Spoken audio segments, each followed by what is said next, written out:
पहले तो एक बात सवाल है कि पॉलिसी क्या होगी फैक्ट्री आने का। एक तो किसान अब बचे नहीं, बटेदार है, तैयारी मजदूर है, बंधुआ मजदूर है। 2 बीघा, 1 बीघा, 1.5 बीघा, 1 कट्ठा, 1.25 कट्ठा, 10-20 बीघा वाले जमीन वाले अब लोग नहीं है। पहले तो हमको यह समझना होगा कि जहां से आप जिंदगी बिहार का बनाना चाहते हैं वहां सबसे पहले लैंड पॉलिसी को चेंज करना पड़ेगा। सबसे ज्यादा प्रॉब्लम बिहार में जमीन अधिग्रहण है और वो यदि केंद्र सरकार हमें मुआवजा नहीं देती है तो बिहार सरकार को पॉलिसी चेंज करनी चाहिए। एक दूसरी चीज, टैक्सेस में बिहार सरकार को कंप्लीट रूप से अपने पॉलिसी को लूजर करनी चाहिए। टैक्सेस हमारे इतने हैं और उसके बाद जो टैक्स है, बिजली टैक्स, रोड टैक्स, गुंडा टैक्स, नेता tax, mafia tax, income tax, sale tax, मतलब इतना टैक्स है कि पूरे भारत की एक भी फैक्ट्री बिहार आना नहीं चाहती है। 14-15 सालों में, 20 सालों से अभी तक सरकार डबल इंजन की थी, एक पूंजी निवेश नहीं हुआ। सर किसको बोलेंगे? बिहार की जीडीपी का पैसा नहीं मिलता। किसानों को यदि आप 36 लाख 46 लाख रुपया बीघा आपने किया तो 24 लाख मुआवजा पर कैसे आ रहे? किसानों को आप रोजगार देने की बात की है कि हम यहाँ के लोकल लोगों को रोजगार देंगे। आप टेक्निकल लोगों को बाहर से लाइए, लेकिन जो वेंडर है, गेट पर है, लेबर है या वह तो आपको, और इस इलाके में जो किसान जिसके बच्चे कंप्लीट रूप से टेक्नीशियन है, कंप्लीट रूप से वो एक बेहतर पढ़ाई करके बैठा है, तो उसको आप रोजगार में प्राथमिकता दीजिए। आप दुनिया में बाहर से उठा के ले आइएगा। लेकिन पप्पू यादव को नहीं आप देख रहे हैं। पप्पू यादव बक्सर में अभी 5 बार जा चुका है।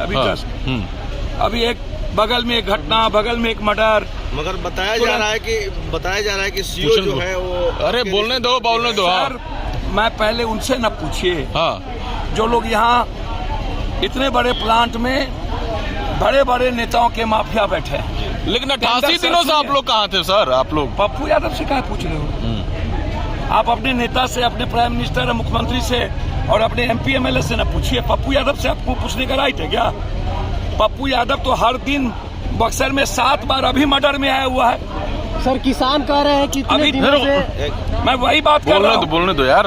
मैं तो लगातार इन सवालों को लेकर के, आप अभी बगल में एक बड़ी घटना घटी, इन सवालों को लेकर के लगातार हम बिहार के फार्मर्स के इशू पर जब पूरा देश 9 महीना बैठा हुआ था, तो ये 9 महीना सबसे पहले बिहार से एक ही आवाज था, पप्पू यादव। जब MSP की बात थी तो पप्पू यादव। जब किसको दोषी मानते हैं सर? किसको दोषी मानते हैं आप इस पूरे मामले में? सर इसमें हिस्सेदार बराबर के। यदि मुआवजा हमें नहीं मिली तो सरकार को लिटिगेशन बढ़ाने का मतलब क्या था? और जब मुआवजा आप तय कर लिए, सही कह रहा है किसान, हमको वर्तमान में जो जमीन का, जो यहाँ के, जो आप जिस वक्त हमारी जमीन आपने लिया और जिस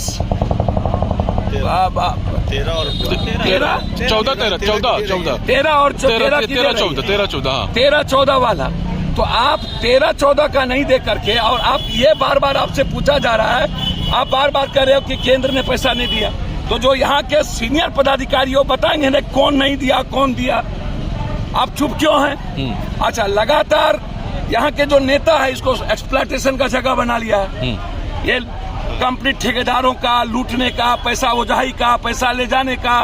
हर परिवार में कोई भी यहाँ पर जग होगा, शादी ब्याह होगा, यहाँ से टैक्स ले लो, टैक्स ले लो। धन्यवाद सर, भीड़ लगी हुई है। नेता टैक्स ले लो, जो टैक्स लेना हो ले लो। एक मिनट, मैं एक आलोचना नहीं करूंगा, मैं आपको बहुत क्लियर बता दूं, जिस तरह का बर्बरतापूर्ण लाठी महिलाओं पर चली है, या CCTV कैमरा के बारे में उन्हें नहीं पता था।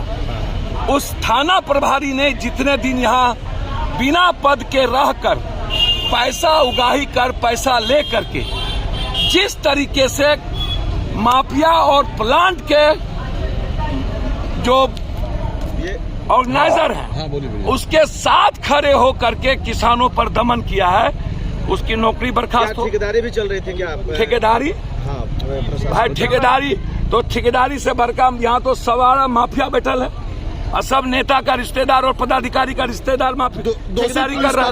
क्या कार्रवाई होनी सर बर्खास्त करनी चाहिए, FIR लॉन्च होनी चाहिए, महिला सशक्तिकरण यही है। तो केवल पुलिस वालों उन पर जो आदेश दिए हैं वो उनको प्रशासनिक अधिकारी क्यों बच रहे हैं? मैंने कहा थाना प्रभारी आदेश जिसने दिया, क्या लिखित आदेश दिया था क्या?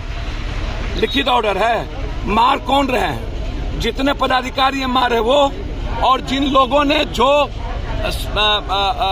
सिविल कर्मचारी है वो, तो सिविल कलेक्टर क्या कर रहे थे इतने दिनों से, जो 80 दिनों से मामले को लिटिगेशन करवाए जा रहे थे।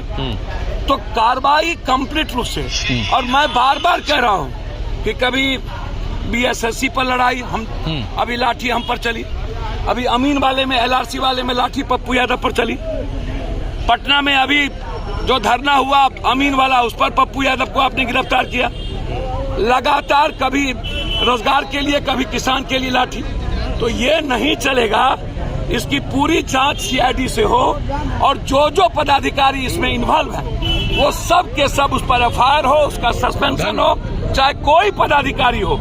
और किसान जिस अधिकार की बात 13-14 की कर रहा है, मुआवजा किसान को उसी 13-14 के आधार पर हो, और जो बाजार बनाने की बात थी, लोकल रोजगार देने की बात थी, और इस इलाके को डेवलप करने की बात थी, प्लांट उस पर अमल करे, और सरकार इसमें समझौता करके किसान को अविलंब मुआवजा दे, ताकि किसान और जो केस हुए हैं दमन किसान पर, वो केस किसान से उठाए। धन्यवाद।